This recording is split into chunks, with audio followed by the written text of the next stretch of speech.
Bonjour, alors aujourd'hui on va faire un petit storytelling rigolo autour de principalement deux API avec du contenu en live et une petite partie fun mais qui emmène quand même à pas mal de réflexions sur certains sujets. Donc on existe sur GitHub et l'API qui va concentrer, une des API qui va concentrer nos efforts aujourd'hui, donc elle est sur le portail, il s'agit du suivi des colis sur lequel on a déjà fait pas mal d'innovations et pour lesquelles pas mal d'intégrations sont déjà disponibles pour tout développeur depuis le web. Donc, et c'est dans cette position-là qu'on va se mettre aujourd'hui en tant que développeur sur le web directement. Donc, juste en utilisant les documentations qui sont mises à disposition, comment produire des contenus. Donc pour cela, il y a un notebook. Donc vous voyez, c'est un tout petit dev, hein. Il y a juste 4 versions. Donc en gros, ça veut dire 4 commits quoi. Donc avec la documentation. Donc c'est vraiment un tout petit code. Et pourtant, les résultats sont assez amusants et amènent à certaines réflexions. Donc à l'OPT Nouvelle-Calédonie. Donc on a récemment ouvert un nouveau service qui s'appelle Mon Espace. Et donc, personnellement, donc j'ai mes suivis personnalisés. Et là, je peux regarder mon colis avec son état, son historique. Voilà. Donc, c'est un petit peu autour de tout ça qu'on va travailler. Donc là, on voit qu'on a un front-end web sur Mon Espace. Et nous, ce qu'on va faire, c'est qu'on va venir consommer ces données, mais d'une autre manière, pour en faire quelque chose d'original ou illustrer des idées ou faire remonter des idées ou des idées de nouveaux services par exemple. Donc le but donc c'est de parler de deux sujets très importants: la digitalisation de la customer experience et être customer centric. Donc bon, on va parler français. La digitalisation de la customer experience, c'est-à-dire comment est-ce qu'on peut améliorer l'accès ou customiser l'accès aux services digitaux, donc numériques, fournis par l'OPT en surcouche au-dessus des services. Et ensuite customer centric, c'est-à-dire que on va avoir envie, on va réfléchir à comment amener des services toujours plus personnalisés au client final. Et donc on va voir comment ça se passe. Donc en fait le contexte, il est celui-ci. Enfin, notre dernier enjeu repose sur la digitalisation du parcours client postal et la spécialisation de services de livraison. Quatrième et dernier chantier, le développement de nouveaux modes de livraison personnalisés pour les colis, comme les réseaux de consignes colis ou de points relais. En résumé, ces 4 chantiers prévoient d'augmenter la qualité de service délivré aux clients postaux. Voilà, donc c'est dans ce contexte moi j'ai réfléchi, je me suis dit tiens, qu'est-ce qu'on pourrait faire d'original autour de ça et des API publiques qui sont disponibles et normalement qui sont vecteurs d'accélération de ces objectifs. Donc ceci étant dit, on va commencer par le vif du sujet et même pour une fois, on va commencer par la fin. En point d'entrée, on a deux éléments fondamentaux qui vont nous permettre de faire cette création. Ça va être l'API des suivis de colis, comme je vous l'ai montré, et une API de text-to-speech qui transforme du texte en voix. Donc il va nous falloir au moins deux clés, deux accès à ces API. Une fois qu'on a ces deux ingrédients, on va pouvoir, comme je dis, pour une fois, on va commencer par la fin, construire une expérience totalement nouvelle et assez rigolote, mais qui amène à certaines questions. Voici l'état actuel de votre courrier, colis, dont la référence est 8T0174796792. Depuis le jeudi 6 juillet 2023, 9 hours 23 minutes and 0 secondes temps universel coordonné, il est en Nouvelle-Calédonie, plus précisément au Doumbéa Panda. Son état actuel est: votre courrier, colis, a été livré. J'espère avoir répondu à votre question. Pour plus de détails, n'hésitez pas à aller consulter mon espace OPTNC. le portail des services postaux en Nouvelle-Calédonie. Voilà. Donc ça, ce sera la partie finale. Maintenant, on va montrer les briques qui ont été mises en place pour arriver à ce résultat. Donc le premier point d'entrée, c'est le numéro de colis. Donc là, je l'ai mis à part. Donc ça, c'est quelque chose de personnel, vous pouvez suivre pour quelqu'un d'autre. Ensuite, quelques paramètres en dur. Toutefois, quelques petits commentaires. Donc en sortie, on va avoir du son. Donc ça va être un point wave. Ensuite, on va avoir du MP3, parce que c'est vraiment portable et très pratique. Et également un fichier texte, mais on verra pourquoi c'est assez important d'avoir un fichier texte en sortie. En quoi ça compte. Ensuite, la partie secret. Donc la partie secret, en fait, ça va être vos clés. Là, on a affaire à des API qui ont des plans gratuits. Donc AlloPT récupérer son numéro de colis en API, actuellement, c'est gratuit. Et la clé qui est en plan, j'ai un plan personnel gratuit sur Eleven Labs qui me permet de transformer du texte en son. Donc voilà, donc ça ce sont mes secrets. Si par exemple vous clonez ce Jupyter Notebook et que vous exportez les clés avec le même nommage et que vous mettez vos clés à l'intérieur dans votre store, bah ça va marcher. Ensuite on va faire un code très simple. Donc on va récupérer l'état d'un colis dans un bloc de code. C'est pas factorisé dans une fonction, comme vous pouvez voir. Dans le contexte actuel, c'était pas ce sur quoi je voulais accentuer. Donc là, on va voir ensemble le code. Donc ce code-là, je ne l'ai pas inventé. En fait, il m'a été fourni par le portail d'API. Donc je viens, je le consomme. Donc l'URL de l'API, c'est ça. Et si derrière, je mets numcolis et ça, ben, je vais récupérer le dernier état, donc l'état actuel. Ensuite, je mets ma clé secrète pour pouvoir interroger. Et j'interroge le web service et en sortie, je récupère une réponse.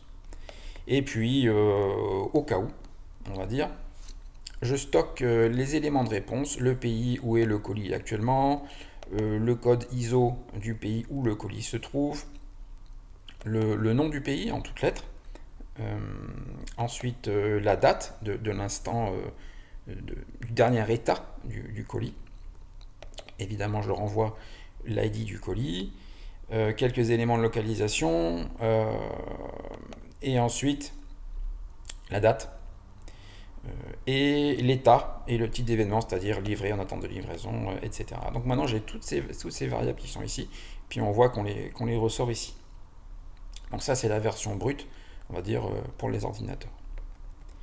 Ensuite je vais m'attaquer à créer, et c'est là que c'est assez amusant, un scénario, un script, on va dire comme pour une pièce de théâtre, où on va préparer ce qui va être dit par l'intelligence artificielle. Donc là, c'est nous qui sommes aux manettes, strictement. Et je vais commencer tout d'abord par utiliser et installer une librairie qui va me permettre de transformer une date en texte. Parce que ça ne va pas être très pratique à lire. Nous, ce qu'on aimerait, c'est avoir quelqu'un qui nous dit aujourd'hui, on est lundi, jeudi, il est telle heure, etc. Donc là, ce qu'on va faire, c'est qu'on va convertir cette date en date au format français. Voilà. Et ensuite, on va la transformer en texte lisible en une phrase, quoi. Et ensuite, on va venir construire tout bêtement le script qu'on souhaite voir délivrer au client final. Et là, le client final, c'est moi-même. Donc voilà ce qui va être dit. Voici l'état actuel de votre courrier.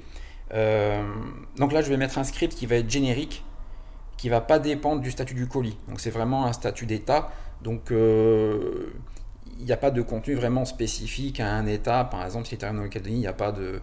Voilà, ça y est, vous pouvez venir le chercher. Il n'y a pas ce genre de phrases en plus qui peuvent être ajoutées assez facilement. Là, c'est un statut qui est compatible avec tous les états de colis. Donc voici le script. Voici l'état de votre courrier colis, parce que je ne sais pas si c'est un courrier ou un colis. La référence est, je le rappelle, depuis le... Et là, j'injecte la date en français, donc avec des mots. Là, j'injecte le nom du pays. Et ensuite, la localisation, là où il est. Ensuite, vous avez dit qu'on a un flag qui nous dit le type d'événement, donc son état actuel est ceci. Et ensuite, on va passer à la partie user experience, user feedback. Et donc là, on peut injecter des contenus à notre souhait, c'est nous qui sommes aux manettes. Donc là, par exemple, j'espère avoir répondu à votre service, c'est la politesse. Donc on a envie d'avoir un steward qui est agréable en face et qui nous redirige vers des éléments vers lesquels on souhaite driver les clients. Donc là, par exemple, pour plus de détails, n'hésitez pas à aller consulter mon espace au PTNC, le portail des services postaux Nouvelle-Calédonie. Donc là, oui, ce contenu, il est statique. On peut le contextualiser, on peut demander à quelqu'un de le développer pour nous. On peut demander, par exemple, à quelqu'un qui est spécialiste de l'accueil des clients de nous faire le squelette de ce script-là. Et donc là, on arrive sur le rôle de storywriter comme dans un film. Et c'est ça que je trouve vraiment intéressant. On va appliquer ensuite, on va afficher le script et on va en disposer donc sur la sortie standard. Donc là, par exemple, pour ce colis, voilà le script au final. Donc si je le lis moi en tant qu'humain, là je vous promets, c'est moi qui vous parle, c'est pas une IA. Donc voici l'état actuel de votre courrier colis dans la référence et etc., etc. Depuis le jeudi 6 juillet. Donc vous voyez, là on est vraiment en français. On a transformé la date en français. 9h, donc là j'ai laissé, ça j'ai laissé par défaut, hein, donc après on peut tuner et enlever le temps ou ajuster à l'heure locale. Il est en Nouvelle-Calédonie, donc vous voyez ça, il est en Nouvelle-Calédonie. Ça, c'est le pays. Plus précisément au Dumbéa Panda, plus précisément aux localisations. Voilà. Son état actuel est, votre courrier est livré. Donc là, on pourrait faire un petit tuning, puisque ça fait un peu redondant, ça fait un peu bizarre. Mais vous voyez que ça, c'est la variable type événement. Et ensuite, on bascule sur le contenu statique.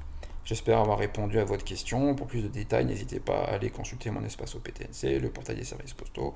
On pourrait mettre le lien, vers un formulaire de satisfaction client. Enfin, après, c'est infini. Mais c'est plus du code, c'est du contenu statique. Maintenant, là, on a ce qu'on appelle un script, un scénario, en fait. Et on va venir l'utiliser pour générer un speech. Et on espère le plus naturel possible. Donc ça, c'est du text-to-speech, et ça, c'est Eleven Labs. Donc j'ai fait plusieurs essais. Sur le FreePlan, on a quelques limitations. Je peux cloner ma voix, mais j'ai pas voulu faire ce choix-là. J'ai voulu utiliser une voix totalement artificielle. On peut demander un homme, une femme, jouer sur l'âge. On a énormément de paramètres sur lesquels on peut jouer. Là, j'ai utilisé vraiment quelque chose de très standard. Donc je commence par installer le SDK de Eleven Labs. Ensuite, j'utilise des petites librairies utilitaires pour faire quelques opérations qui viendront par la suite. Donc ce que je vais faire, c'est que vous voyez, donc d'abord, je vais créer ma variable. Donc d'abord, j'injecte ma clé, parce que Eleven Labs, on a besoin d'une clé, comme pour nous. Donc j'injecte la clé. Et ensuite, je vais stocker dans cette variable-là, la génération en mode voix, en mode du son, du speech, de mon scénario. Je vais utiliser la voix Arnold et je vais utiliser ce modèle-là qui a quelques petits bugs.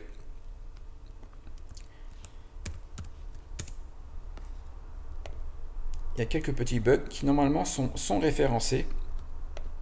On reviendra peut-être dessus.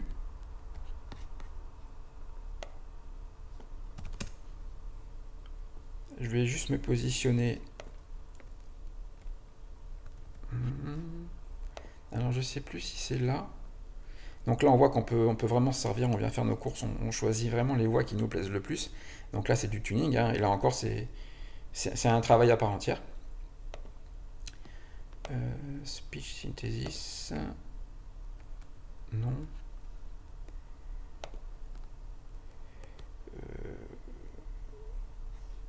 Bon, je viendrai rechercher dessus, mais en fait, il y a des petits bugs, et je pense que vous les avez déjà entendus, en fait.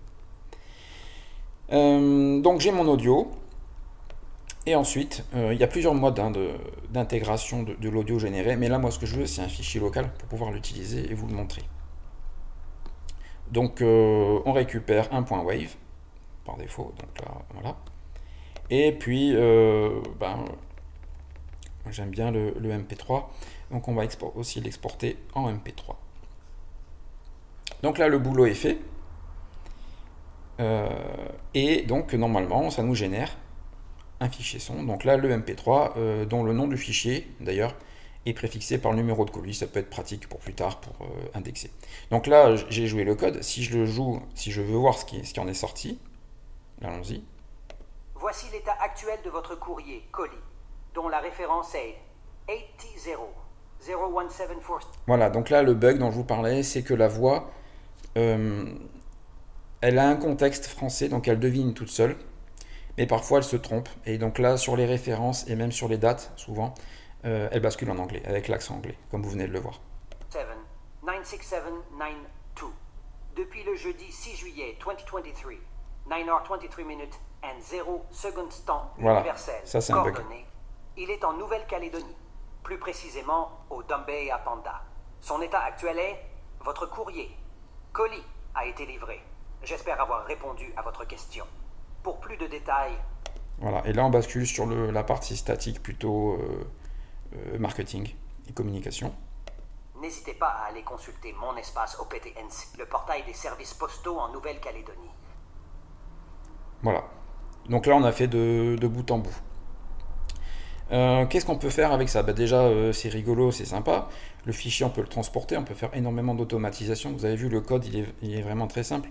On peut l'utiliser sur des chaînes de traitement d'automatisation, généralement plutôt orientées cloud. Comme ça, on n'a pas besoin de faire davantage de travaux. Mais également, ce qu'on pourrait très bien imaginer, c'est donc avec ce fichier de script, appeler des API. Il en existe, par exemple, pour faire des appels téléphoniques directement. Donc en gros, ce genre d'API prennent en entrée, bon, évidemment, une clé pour pouvoir utiliser, mais on met un numéro de téléphone, un texte, donc le texte, on l'a, hein, il est ici. C'est pour ça l'importance du script, un script bien construit. Voilà, donc on prendrait ce script-là, on passe l'appel et on délivre le message avec une interface voix. Donc ça, c'est rigolo. C'est pas parce que c'est possible qu'il faut le faire, mais en tout cas c'est rigolo. Sinon, si on peut envoyer des MMS. Donc par exemple, pour les pays où c'est supporté, on prend le son, le MP3, et puis on envoie le MMS, et puis voilà, le job done. Voilà, donc c'est pas parce qu'on peut le faire que il faut le faire. Mais en tout cas, ça met vraiment en avant l'intérêt et le travail autour du scripting pour avoir une expérience vraiment très très fine et la connaissance du client. Par exemple, là, j'ai fait des choix délibérés qui sont discutables et c'est dans un cas réel, imaginons, ce ne serait pas forcément au développeur de faire ce choix. Par exemple, déjà, la première chose, le choix du scénario. Bon, là, je l'ai fait vraiment à la main de bout en bout. Je pourrais le faire avec de l'intelligence artificielle générative pour m'aider à faire un discours qui soit vraiment très léché. Je pourrais aussi faire un discours qui dépend du contexte client. Je pourrais aussi générer une voix qui reflèterait les préférences de l'utilisateur final. Par exemple, si je m'adresse à un jeune, je pourrais très bien choisir une voix plus jeune. Il y en a. Ou alors plutôt une voix d'homme, plutôt une voix de femme, ou quelqu'un qui parle en français mais avec un petit accent anglais si je parle à quelqu'un d'anglais. Si on connaît bien le client, on peut vraiment avoir une expérience super fine, mais pas avec beaucoup plus de complexité côté digitalisation. Après également, ce qu'on peut voir, c'est qu'on peut mettre des contenus promotionnels dedans, donc à travailler et qu'on peut injecter. Là, j'ai tout codé au même endroit, mais on pourrait très bien faire appel à une API tierce ou à un repo de données pour récupérer le message courant à mettre dans ce contexte-là. Donc, Eleven Labs, donc vous avez vu la synthèse, elle est vraiment d'un excellent niveau. Là, vous voyez, c'est les voix dont je vous ai parlé. Donc, vous voyez qu'il y a une très grande collection. Et puis, on a des tags. Par exemple, excited, on pourrait dire quand le colis est arrivé, il y a une forme de joie. Donc vraiment on est lié au contexte et on peut faire des choses vraiment très léchées. On peut également customiser sa voix. Tout ce qu'on fait ici, par exemple dans cet écran, je peux l'enregistrer et après l'appeler, mais j'ai certaines limitations dans le plan gratuit. Et ici, voilà, on arrive enfin à ce que je voulais mettre en avant tout à l'heure, c'est que vous avez vu qu'il y avait des petits bugs. Alors les petits bugs avec l'IA ou le text-to-speech, c'est assez rigolo parce que on dirait qu'il y a quelqu'un qui se plante. Bah oui, c'est un peu ça. Zut.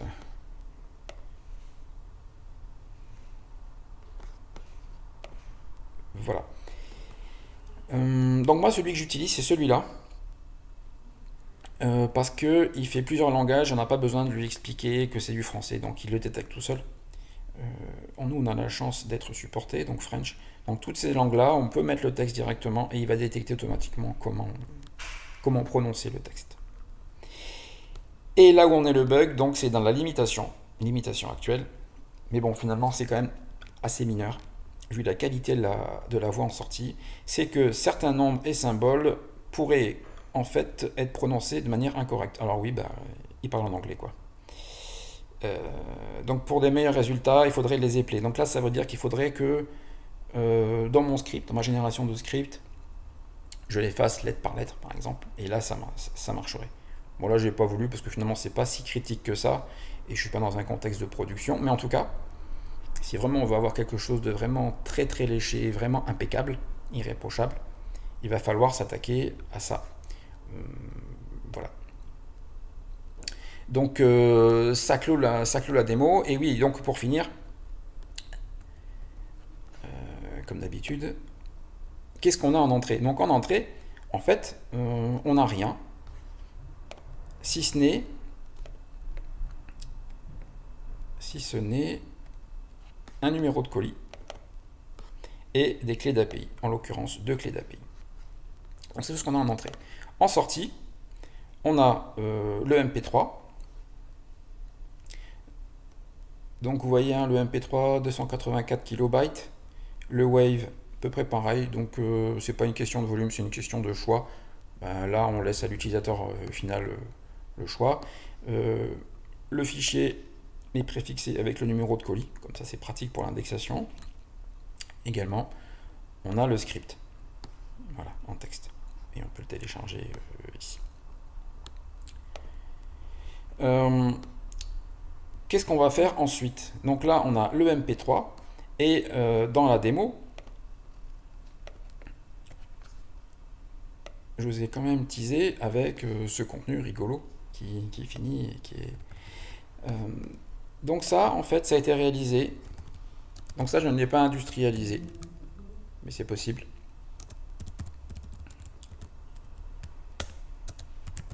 Avec StatTalker. Donc il y a un espace sur Hugging Face et qui permet de merger les contenus. Donc en fait ici ça consiste à dropper ici l'avatar qu'on a créé. Donc moi l'avatar c'est le postier ici incrusté dans la vignette. Ensuite en audio file c'est le MP3 que j'ai généré, cette fois-ci avec du code. Donc ici hein. Voilà, ce MP3 là. Et ensuite, on tweak. Est-ce qu'on crop l'image? Est-ce qu'on favorise l'expression? Est-ce qu'on lui permet de bouger, de cligner des yeux? Tous ces éléments-là. Et ensuite, on lance la génération et en sortie, on récupère une vidéo. Et donc, ces 7 vidéos. On peut aussi, il y a beaucoup, le modèle évolue pas mal. Hein.